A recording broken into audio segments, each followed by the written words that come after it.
In this step-by-step tutorial, I will teach you how to cancel a domain and secure a refund from GoDaddy, a renowned web host and domain registrar. Before you initiate this process, you should log into your domain portfolio on the GoDaddy homepage. This will lead you to a list of all the domains linked to your GoDaddy account. From here, carefully select the domain you wish to cancel or delete. Remember, this action would remove the domain from your possession, so think it through before proceeding. Once you've selected the domain you wish to delete, you need to venture into the Advanced section of the domain portfolio.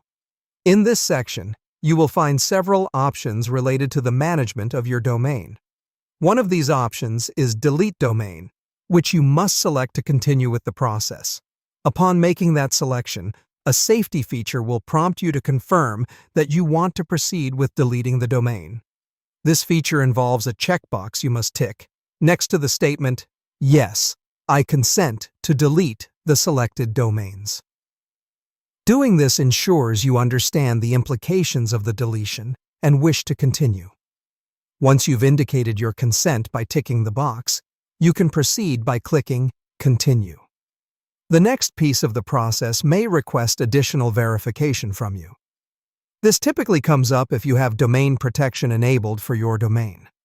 In this case, please follow the added instructions to verify your identity and complete the domain deletion process. Now, having successfully deleted the domain, it's time to work towards getting a refund.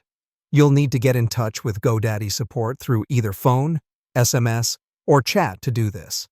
Once you've contacted their support, inform them that you have deleted a domain and wish to request a refund for it.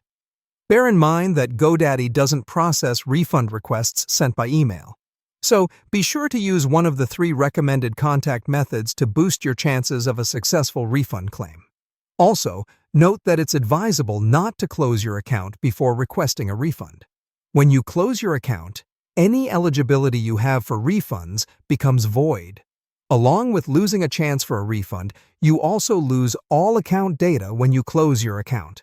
So, it is recommended to stay your hand from closing your account until you've both requested and received your refund.